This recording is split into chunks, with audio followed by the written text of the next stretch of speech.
menyayangi dan memusuhi para ahlul maksiat. Halaman 153. Selama ini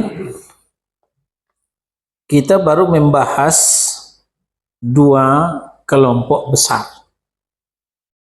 Kepada orang yang jelas beriman,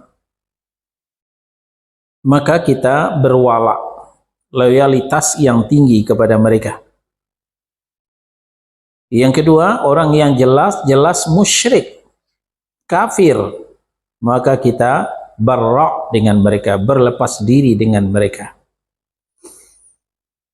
Nah, lalu di bagian yang ke-6 ini, kelompok yang ketiga, orangnya muslim, orangnya mukmin, tapi ahlul maksiat, pelaku dosa. Ya. Nah, bagaimana sikap kita terhadap mereka? Ya. Orang-orang yang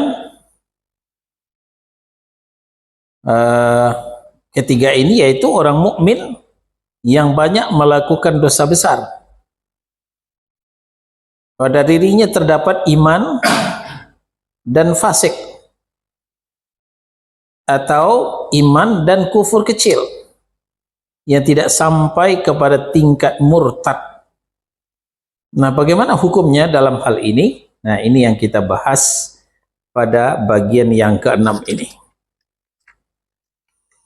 Halaman 154, jawabannya,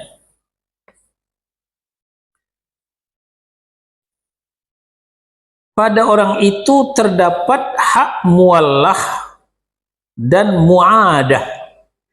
Ya. Jadi, kalau pembahasan kita al-wala wal bara', maka pada orang yang ketiga ini kita bersikap wala kepadanya dan juga sekaligus bersikap bara'. Ya. Nah, itu ini maksud dengan wala dan muadah. Mualah dan muadah. Mualah itu adalah wala, menunjukkan loyalitas, sementara muadah itu adalah bara' atau permusuhan. Orang itu disayangi karena imannya, karena dia masih bersyahadat, ya, maka orang itu disayangi, kita berwala kepadanya. Dan sekaligus orang itu dimusuhi karena maksiatnya. Jadi dengan tetap memberikan nasihat untuknya, memerintahkannya pada kebaikan dan melarangnya kepada kemungkaran, dan mengucilkannya bila perlu, ya, bila mana mengucilkan itu memang membuatnya jera dan malu. Nah, itu sikap kita. Jadi kita tetap cinta dengan imannya, tapi kita benci dengan maksiatnya. Berkata Syekhul Islam Ibnu Taimiyah rahimahullahu ta'ala, apabila berkumpul pada diri seorang kebaikan dan kejahatan, ketaatan dan kemaksiatan, atau sunnah juga bid'ah, maka dia berhak mendapatkan permusuhan dan sanksi sesuai dengan kadar kejahatan yang ada padanya. Maka berkumpul pula lah pada diri orang tersebut hal-hal yang mewajibkan pemuliaan. Yang kita muliakan adalah imannya, yang kita muliakan adalah syahadatnya, dan juga mengharuskan penghinaan. Yang kita hinakan adalah maksiatnya. Ya. Dia seorang muslim, dia seorang mukmin, malah seilir semudi dengan kita, ikut ke masjid berjamaah dengan kita, tahu-taunya ikut judi online. Ya. Nah, gimana itu? Nah, inilah isi bagian yang ke-6 ini. Imannya tetap kita cintai, kebaikannya tetap kita cintai, tapi maksiatnya kita benci. Maksiatnya kita benci.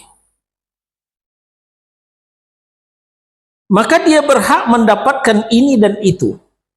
Mendapatkan ini, mendapatkan wala, loyalitas kita, mendapatkan itu bara, ya, kita menjaga jarak dengan dosa dan maksiatnya itu. Seperti seorang pencuri misalnya, kita tetap sayang kepadanya, kita tetap mencintainya karena dia seorang mukmin. Tapi karena dia telah melakukan dosa dan maksiat, dia melakukan pencurian, maka tangannya tetap dipotong. Tangannya tetap dipotong karena dia telah mencuri, lalu dia diberi harta dari Baitul Mal. Dia habis mencuri, ditangkap, dipotong tangannya, tentu dia tidak bisa bekerja, ya nggak apa-apa. Selama dia tidak bisa bekerja, maka dia disantuni dari Baitul Mal, kumpulan daripada zakat yang diserahkan oleh kaum muslimin.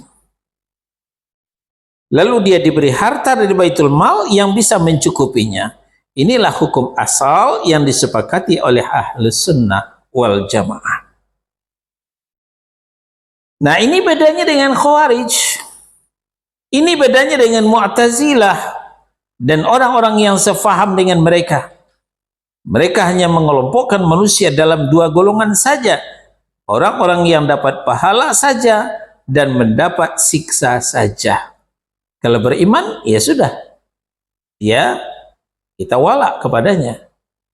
Kalau dia melakukan dosa besar, itu kafir. Kita harus barak kepadanya. Itu adalah Khawarij yang terkenal dengan takfirinya.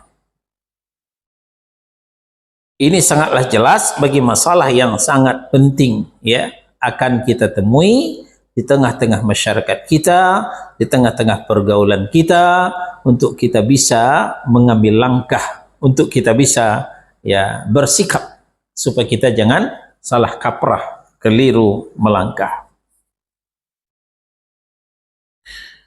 Kita langsung saja ke bagian yang ketujuh.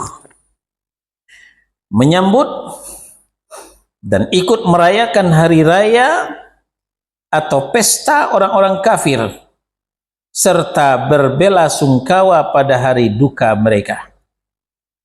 Kalau tadi bagian yang ke-6 kita bicara orang muslim yang melakukan dosa dan maksiat, sekarang kita bicara orang kafir. Tapi orang kafir ini baik. Mungkin tetangga kita, mungkin mitra dagang kita, mungkin partner bisnis kita. Nah, bagaimana kita bersikap kepada mereka? Nah, ketika mereka berhari raya dan ketika mereka mendapatkan kesedihan, apa sikap kita? Nah, kita bahas satu persatu dulu, yaitu tentang hari raya mereka. Di antara konsekuensi terpenting dari sikap membenci orang-orang kafir ialah menjauhi syiar dan ibadah mereka. Sedangkan syiar mereka yang paling besar adalah hari raya mereka. Kita harus menjauhi. Kita tidak boleh melibatkan diri kalau tidak terpaksa. Kecuali mungkin kita termasuk anggota Sabta Marga, kita anggota TNI, kita anggota Polri. Nah, ketika ditugaskan untuk menjaga gereja, ya sudah, kita jaga gereja, nggak masalah. Itu karena panggilan tugas, ya, panggilan tugas. Tapi kalau kita bukan TNI, kita bukan Polri, nah, ini yang tidak dibenarkan ikut-ikutan menjaga gereja. Nah, ini namanya pencitraan, ngambil muka namanya. Tapi ini sudah melanggar ketentuan. Jadi, karena syiar mereka yang paling besar adalah hari raya mereka, baik yang berkaitan dengan tempat maupun waktu. Kita tidak boleh melibatkan diri dengan perayaan mereka. Jangankan perayaan mereka, membuat perayaan kita yang menyerupai perayaan mereka itu tidak boleh. Ya. Membuat perayaan kita tapi menyerupai perayaan mereka itu tidak boleh. Itu namanya tasyabbuh. Itu namanya tasyabbuh. Ya. Nah, baik, kita akan tulis beberapa hal yang banyak di tengah kaum muslimin merupakan menyerupai, ya, menyerupai hari raya mereka.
Kita mulai dari satu, tahun baru. Ya. Mereka merayakan 1 Januari. Lalu kita melakukan 1 Muharram.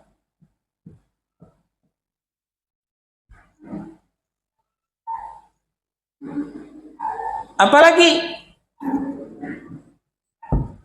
Natal, kita melakukan Maulid. Terus yang ketiga,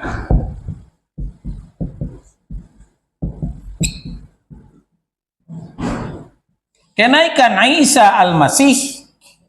Nah, kita Isra Mi'raj.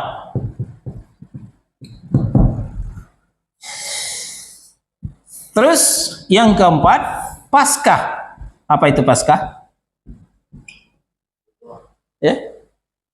Apa itu Paskah? Wafatnya Yesus Kristus. Ya.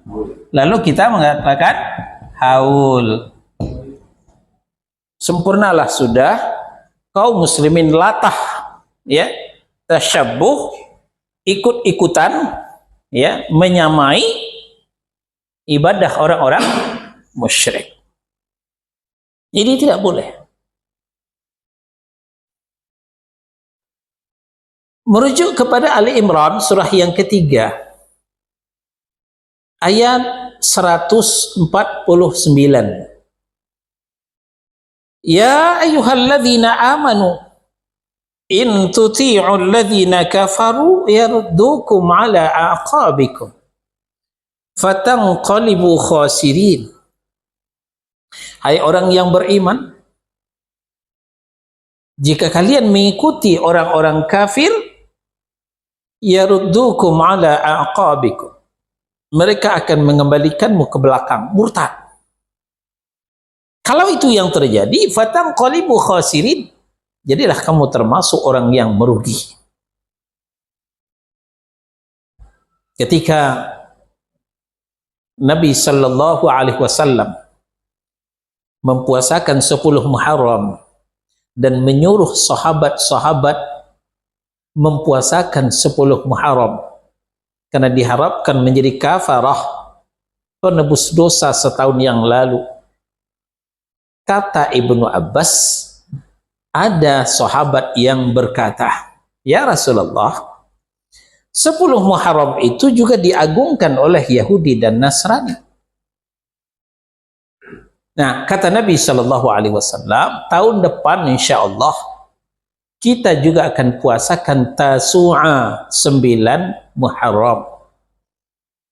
Nah, jadi yang kita lakukan siang tadi, puasa Tasu'a 9 Muharram, itu disyariatkan belakangan setelah puasa Asyura 10 Muharram.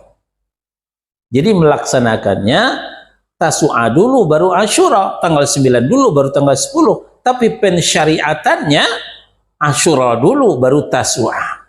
Ya. 10 Muharram dulu baru 9 Muharram.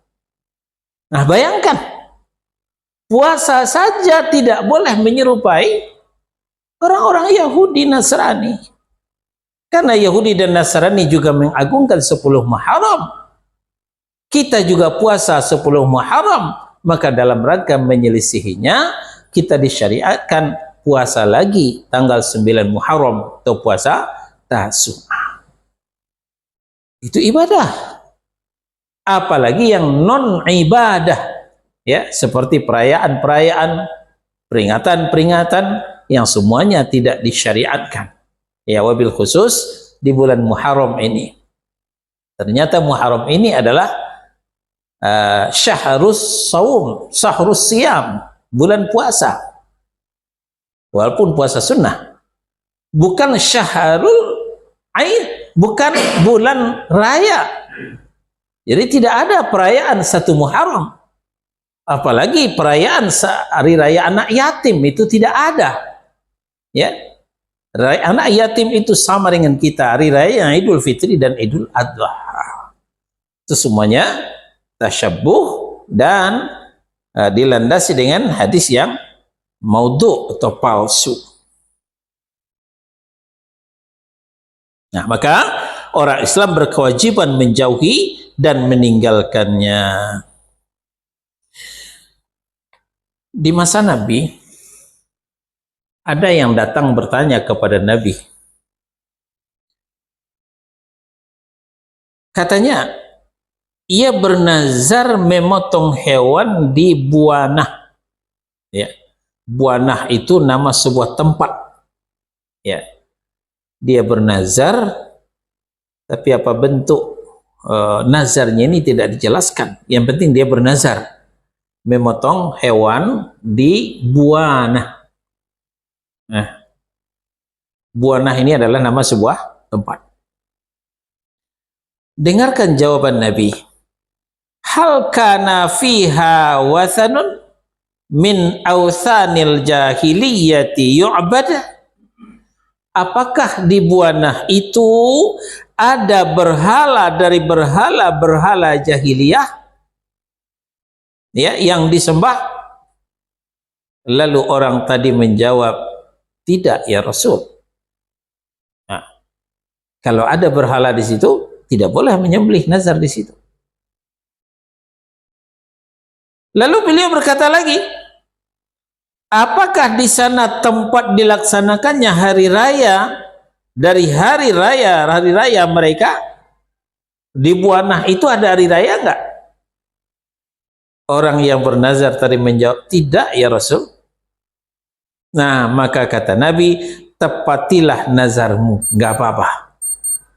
Tapi kalau di situ ada berhala-berhala jahiliyah yang disembah, di situ ada perayaan-perayaan mereka, jangan menepati nazar. Nah, bayangkan, sedangkan menepati nazar itu hukumnya wajib. Ya. Tapi kalau tempat membayarkan nazar itu ada berhala, gugur kewajiban menepati nazar. Kalau di tempat nazar itu ada perayaan, gugur kewajiban untuk menepati nazar kita. Nah, bayangkan, nazar itu adalah suatu ibadah wajib. Nah, apalagi bukan nazar. Nah, tentu lebih tidak boleh lagi.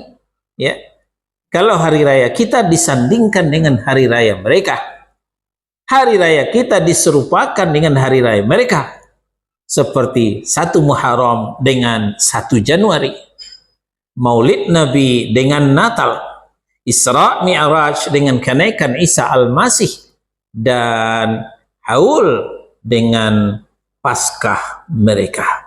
Ini semuanya adalah penyerupaan ibadah kita dengan ibadah mereka. Itu tidak boleh. Sahih riwayat Abu Daud, ya, dengan sanad yang sesuai dengan syarat Al-Bukhari dan Muslim. Bukan Bukhari Muslim, tapi sesuai dengan syarat Bukhari dan Muslim. Hadis di atas menunjukkan tidak bolehnya menyembelih untuk Allah. Ini untuk Allah loh. Ya. Menyembelih untuk Allah di tempat yang digunakan untuk menyembelih untuk selain Allah. Nah, bagaimana kira-kira hukum membaca Al-Quran di tempat orang membaca haleluya? Coba renungkan.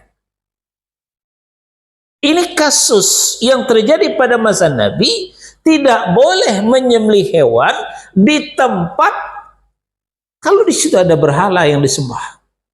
Kalau di situ ada perayaan orang-orang jahiliyah. Lalu bagaimana kalau kita membaca Al-Quran di tempat orang-orang kafir berhaleluya? Ini yang dilakukan sebagian kaum muslimin. Mereka membaca Quran, mereka membaca salawat di gereja. Katanya dalam rangka toleransi antar umat beragama. Inilah toleransi yang salah kaprah.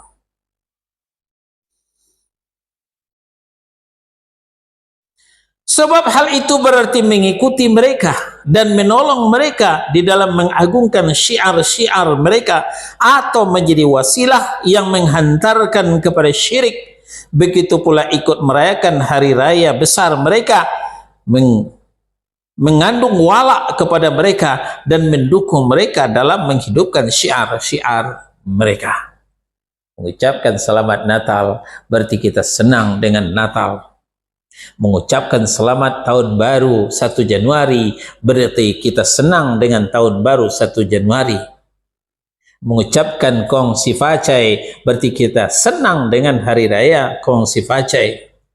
Nah, begitupun hari raya yang lain, Imlek, ya, apalagi ya, banyak hari raya agama lain itu.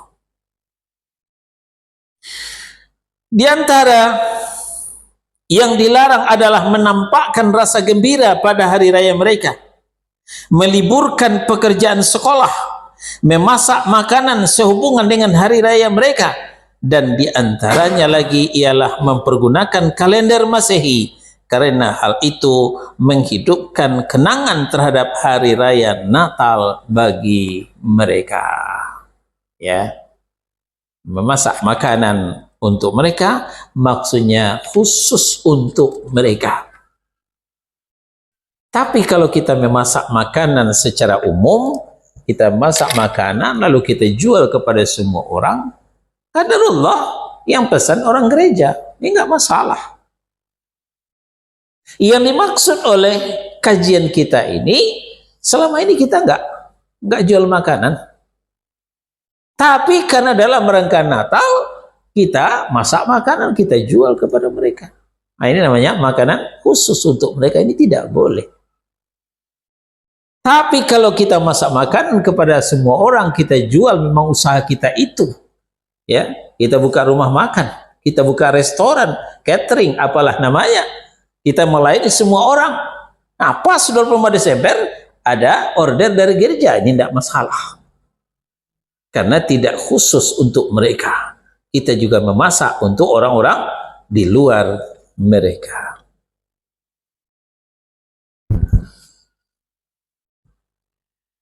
Karena itu para sahabat menggunakan kalender Hijriah. Nah, ini mohon maaf Pak Edi, ini tanpa izin saya menggantungkan ini.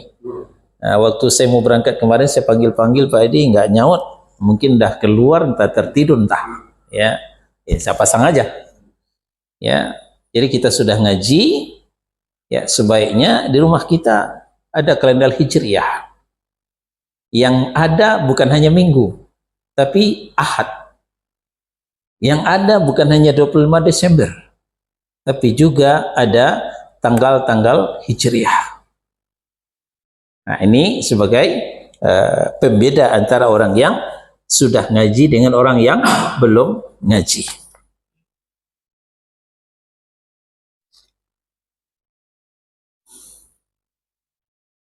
Berkata Syekhul Islam Ibnu Taimiyah, ikut merayakan hari raya besar mereka tidak diperbolehkan karena dua alasan.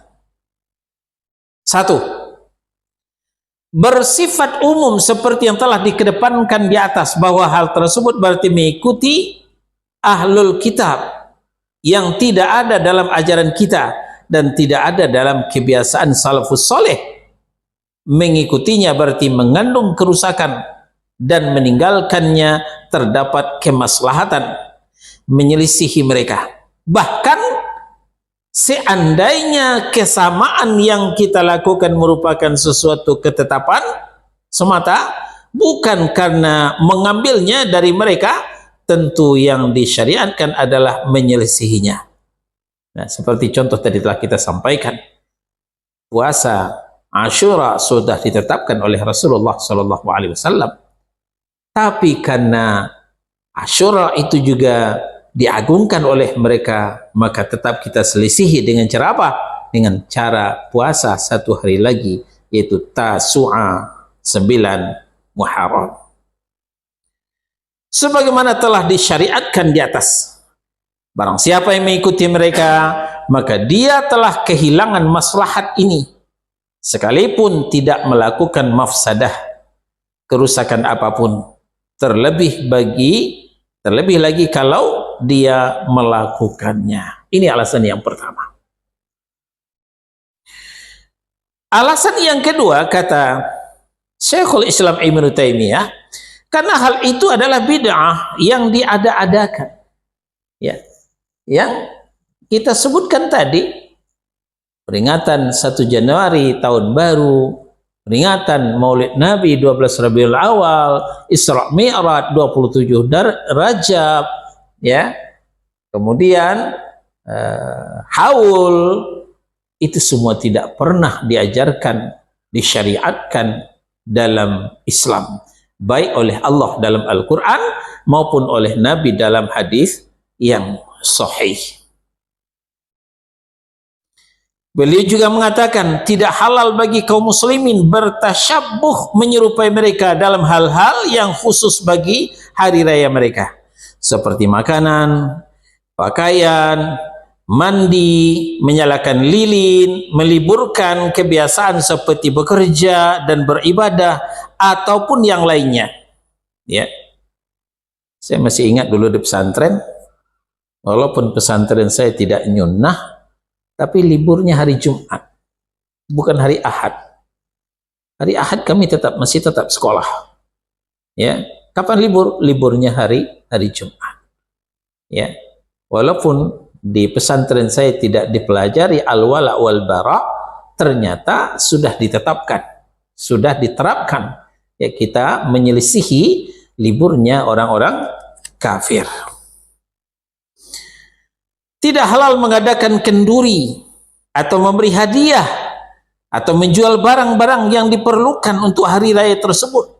Ya, ya, sifat khusus. Maksudnya menjual pernak-pernik Natal, nggak boleh. Beda dengan jual nasi tadi. Jual nasi untuk semua orang, tapi pernak-pernik Natal hanya untuk orang Natalan. Nggak mungkin jual pernak-pernik Natal untuk orang pergi sholat ke masjid, kan? Nah, ini bedanya keperluan khusus atau keperluan umum. Kita dibolehkan menjual untuk keperluan umum, tapi tidak dibolehkan menjual untuk keperluan khusus. Ya, tidak halal mengizinkan anak-anak ataupun yang lainnya melakukan permainan pada hari itu. Juga tidak boleh menampakkan perhiasan. Ringkasnya, tidak boleh melakukan sesuatu yang menjadi ciri khas dari syiar mereka pada hari itu. Ikut-ikutan pakai kalung salib, ikut-ikutan pakai topi yang lancip itu, yang ujungnya menjulai begitu, ya, itu tidak boleh. Hari raya mereka bagi umat Islam haruslah seperti hari-hari biasanya, tidak ada hal yang istimewa atau khusus yang dilakukan umat Islam, termasuk pergantian tahun dari 31 Desember ke 1 Januari yang lebih aman kita tidur lelap pada malam itu, tidak ikut menunggu jam 00, tidak ikut menikmati kembang api, ya. Nah, itu yang lebih aman untuk akidah kita. Adapun jika hal-hal tersebut dilakukan oleh umat Islam dengan sengaja, maka berbagai golongan dari kaum salaf dan khalaf menganggapnya sebagai makruh, ya, sebagai makruh. Sedangkan pengkhususan seperti yang tersebut di atas, maka tidak ada perbedaan di antara ulama, bahkan sebagian ulama menganggap kafir, ya, berdasarkan Ali Imran 149 tadi, orang yang melakukan hal tersebut, ya. Bahkan sebagian ulama menganggap kafir orang yang melakukan hal tersebut, ya. Dalilnya adalah Ali Imran ayat 149. Karena dia telah mengagungkan syiar-syiar kekufuran. Segolong ulama mengatakan, siapa yang menyembelih kambing pada hari raya mereka demi merayakannya, maka seolah-olah dia menyembelih babi. Bayangkan, kita sembelih kambing, tapi untuk merayakan hari raya mereka, sama dengan menyembelih babi. Begitu keharamannya. Abdullah bin Amr bin As berkata, siapa yang mengikuti negara-negara ajaran kafir, non-Islam, dan melakukan perayaan Nairus dan Mihrajan, ini raya orang kafir, serta menyerupai mereka sampai ia meninggal dunia dan dia belum bertaubat, maka dia akan dikumpulkan bersama mereka pada hari kiamat. Nah, tentu ini juga berdasarkan dalil man tasyabbaha biqaumin fahuwa minhum. Barang siapa yang tasyabbuh, menyerupai suatu kaum, sadar atau tidak, dia sudah termasuk kaum tersebut, kata Nabi sallallahu alaihi wasallam. Nah, maka Nabi wanti-wanti sekali, khaliful musyrikin, selisihi orang-orang musyrik, jangan ditiru, jangan diserupai.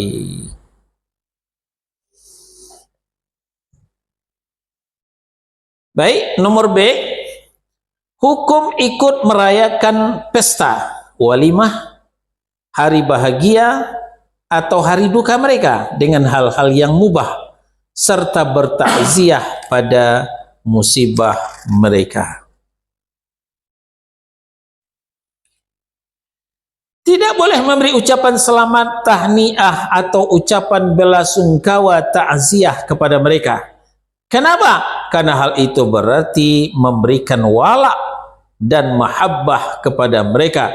Juga dikarenakan hal tersebut mengandung arti pengagungan, penghormatan terhadap mereka, maka hal itu diharamkan berdasarkan larangan-larangan ini.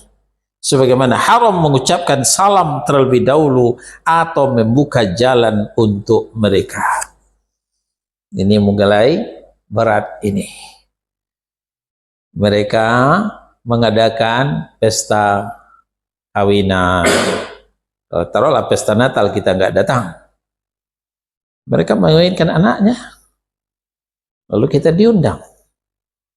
Bolehkah kita datang? Atau di antara tetangga kita kematian, dia kafir. Bolehkah kita datang takziah? Nah, ternyata tidak boleh. Ternyata tidak boleh. Ini agak berat, ya. Ini agak berat. Tapi begitulah dalam rangka menjaga tauhid kita. Yang boleh dan dicontohkan oleh Nabi ketika dia sakit, kita dibolehkan besuk.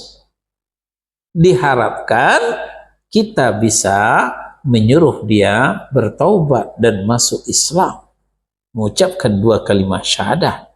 Nah, maka ini dibolehkan. Tapi kalau sudah mati, nggak mungkin lagi mereka bersyahadat, nggak ada gunanya kita ke sana. Ya, nggak ada gunanya kita ke sana.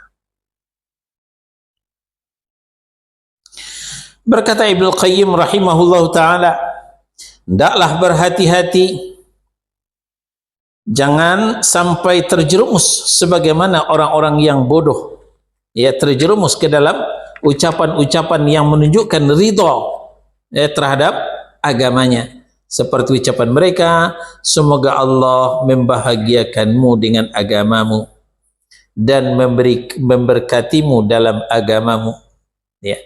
Ada sebagian kaum muslimin seperti itu, terutama orang-orang liberal, ya, mengucapkan selamat Natal, memberikan berkat seperti itu. Semoga Allah memuliakanmu, ya. Kecuali jika dia berkata semoga Allah memuliakanmu dengan Islam, itu boleh. Semoga Allah memberikan hidayah kepadamu, itu boleh, ya. Nah, ini nih contoh yang dibolehkan. Kecuali jika berkata semoga Allah memuliakanmu dengan Islam atau yang senada dengan itu, dan semua tahniah dengan perkara-perkara umum. Tetapi jika tahniah dengan syiar-syiar kufur yang khusus milik mereka seperti hari raya dan puasa mereka, dengan mengatakan selamat hari raya Natal umpamanya, atau berbahagialah dengan hari raya ini atau yang lainnya, itu tidak dibolehkan. Maka jika yang mengucapkannya selamat dari kekufuran, dia tidak lepas daripada maksiat dan keharaman. Sebab itu sama halnya dengan memberikan ucapan selamat terhadap sujud mereka kepada salib. Jadi mengucapkan selamat Natal sama dengan mengucapkan sujud mereka kepada salib, karena Natal itu adalah penyembahan terhadap salib. Nah, ini yang dilakukan oleh ketua majelis ulama kita dahulu. Nah, lalu bagaimana kita akan berharap banyak dengan majelis ulama? Itu majelis ulama saja seperti itu. Bahkan di sisi Allah, hal itu lebih dimurkai daripada memberikan selamat atas perbuatan minum khamar, ya. Ada tetangga sebelah teler, mulutnya berbusa-busa, mendingan kita mengucapkan selamat itu, selamat teler, ya, selamat minum khamar, ya. Atau sebelahnya berjudi, selamat berjudi, ya, mendingan itu kita ucapkan daripada selamat Natal. Karena judi tidak termasuk kemusyrikan, minuman keras tidak termasuk kemusyrikan, tapi penyembahan terhadap salib itu adalah kemusyrikan. Atau orang berzina, selamat berzina, ya. Tapi nggak mungkin, ya, belum pernah kita dengar ada mengucapkan selamat berzina. Lebih mending ucapan selamat berzina daripada mengucapkan selamat Natal. Selamat judi online, ya, dan lain sebagainya. Banyak sekali orang terjerumus dalam hal ini tanpa menyadari keburukannya. Maka barang siapa memberikan ucapan selamat kepada seseorang yang melakukan bid'ah, maksiat ataupun kekufuran, maka dia telah menentang kemurkaan Allah, ya, menentang murkanya Allah Subhanahu wa taala. Para ulama wirai yang sangat menjauhi yang makruh, apalagi yang haram. Mereka senantiasa menghindari tahniah kepada para pemimpin yang zalim atau kepada orang-orang dungu yang diangkat sebagai hakim, sebagai qadhi, sebagai dosen atau sebagai mufti, demi untuk menghindari kemurkaan Allah dan laknatnya. Itu contoh daripada para ulama kita. Dari uraian tersebut jelaslah bahwa memberi tahniah kepada orang-orang kafir, tahniah itu artinya selamat atas hal-hal yang diperbolehkan, mubah adalah dilarang. Jika mengandung makna yang menunjukkan rela kepada agama mereka. Adapun memberikan tahniah atas hari raya mereka atau syiar-syiar mereka adalah haram hukumnya dan sangat dikhawatirkan pelakunya jatuh kepada kekufuran. Nah, demikian hukum berikan selamat terhadap hari raya mereka. Baik, sampai di sini pembahasan kita. Insyaallah pekan depan kita masuk kepada yang ke-8, hukum meminta bantuan kepada orang kafir. Nah, ini semakin menipis saja. Ini sampai bagian ke-12. Habis itu kita pindah ke tauhid jilid 2 insyaallah. Ya, mungkin di bulan Agustus